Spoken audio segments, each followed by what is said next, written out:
Yan ang mga mabilis na tanungan. Walang opera. Sumbay lang ako. Gusto nyo muna yung pinto. Puso ka dito.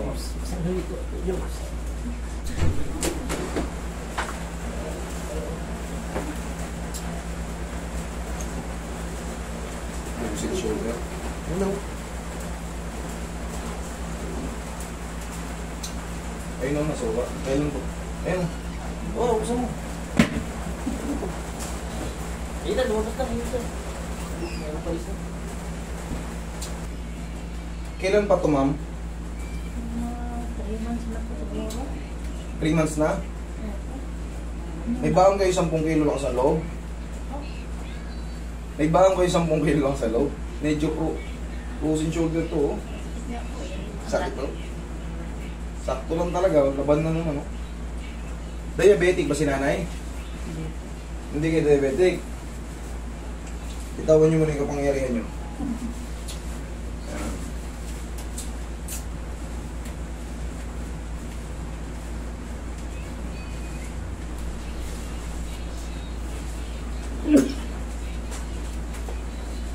Medyo may aray-aray ito na eh. Kaya-kaya niya yan. Wala kayo sakit sa puso? Ay, wala.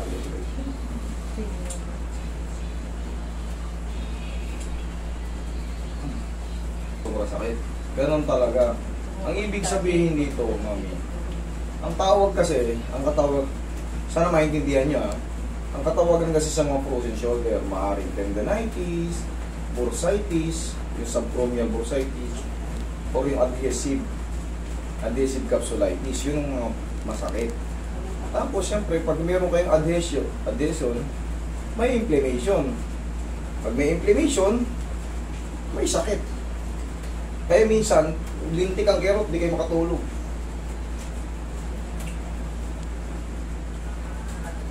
Alam naman dito eh. Napapanood nyo naman na to, di ba? Okay, very good. Okay, lambutan nyo lang katawan nyo, ha? Sige. Tapa kayo. Hilig na po yung mga yun.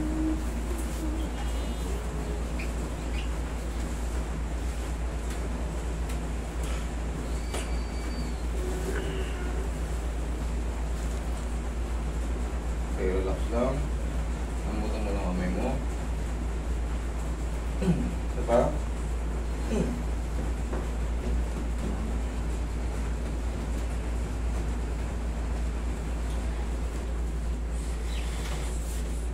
Kaya ka, ma'am.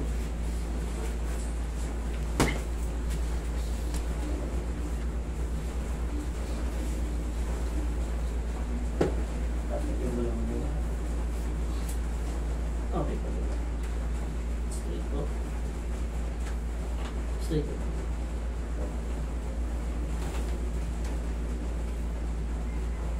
Relax lang. Inhale. Exhale. Yan, thank you. Ganun muna kayo na yan. Yan, pinalambot muna natin. Ganito ang method ko pagka super frozen shoulder para medyo malambot na. At tanggal na muna natong ipit. Okay po kayo. Ito na, yung pinakamasarap, ha? Huwag nyo lang lalabanan. Lambutan mo lang. Kaya? Oo, kaya. Malambot na kasi. Sige, lambutan mo lang. O, kita nyo? Sabi ko na, kayang-kaya. Tatayanin kasi gusto gumaling eh. Very good.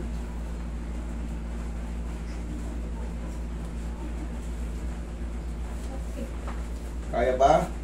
Huwag yung tigasan, ha? O, sige, para mainat lang to. Kaya pa? Kaya pa? Kaya pa? Okay, 1, 2, 3. Yan, para mabilis tayong gumaling. Kasi yung mga muscle nyo dyan, stiff. 1, 2, 3. Marami nagaganito pero siyempre, inaalalayan ko. Yung iba, talagang isahan lang talaga. Kaya minsan, nandito. Okay, oh. Tingnan nyo yung difference. Kanina ayaw, di ba? O ngayon, o nang hindi nasaktan, kahit pa paano ano natin, nababawas natin yung ano, pag binabaliktad-baliktad ko yung combo. Mami, ngayon, magkaganon pa man, hindi pa yan perfect. Tutulungan nyo pa ng exercise yan. Ang mahalaga, may angat na, pero may pain pa yan sa loob, ha? Ang gagawin natin is exercise. Lakasan nyo na, wala nang pain yan, kayang-kaya nyo na yan. Ha? Ganyan, ha? Tapos, Tapos, shoot mo yung, sige, shoot mo yung daliri mo. 1, 2, 3. Ganun lang kabilis, ha? Hanggang sa ma-perfect na. 1, 2, 3. Mabilis lang, ano, ha? Tapos, kahit mga ilang repetition, kahit mga 3 repetition, 3 ulit yung ibig sabihin ng repetition. Hapusin nyo naman ngayon ang pau, ng pagmamahal ng pau, no? Para yung mga muscle-muscle nyo lumambot, ha? Tapos kung meron kayong baras o kaya ganyan, ano, pareho lang yan, tinuturo talaga to, yun. 1, 2, 3, gano'n lang kabilis, para hindi kayo, kita nyo hindi kayo umaray, kahit alam kong napakasakit yan. Oo, kayang-kaya. Ito naman, ayaw. Ayaw na tumuwi. Ayaw tumuwi. Dati naglalag kasi yan dati. Sabi ng doktor, pag hindi daw gumaling mo gamot. Bibiakin mo, maliit na nga, bibiakin pa. Bibiyakin pa? Kuha naman.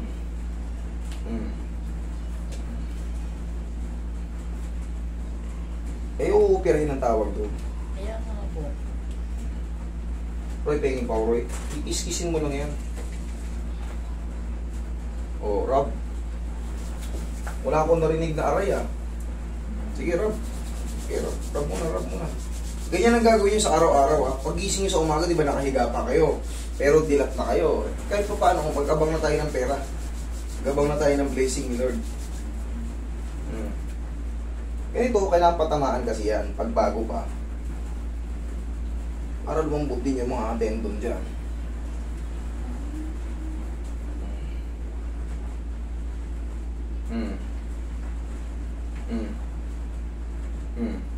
Ano masakit? Oh. Ano mo? Oh. Oh. Okay? Alam niya na, ha? Naya? Yung mga tinuro ko. Sige nga, kaya nga, gano'n, no? Sige, lakasan nyo. Oh, walang masakit? Thank you, Lord. Okay?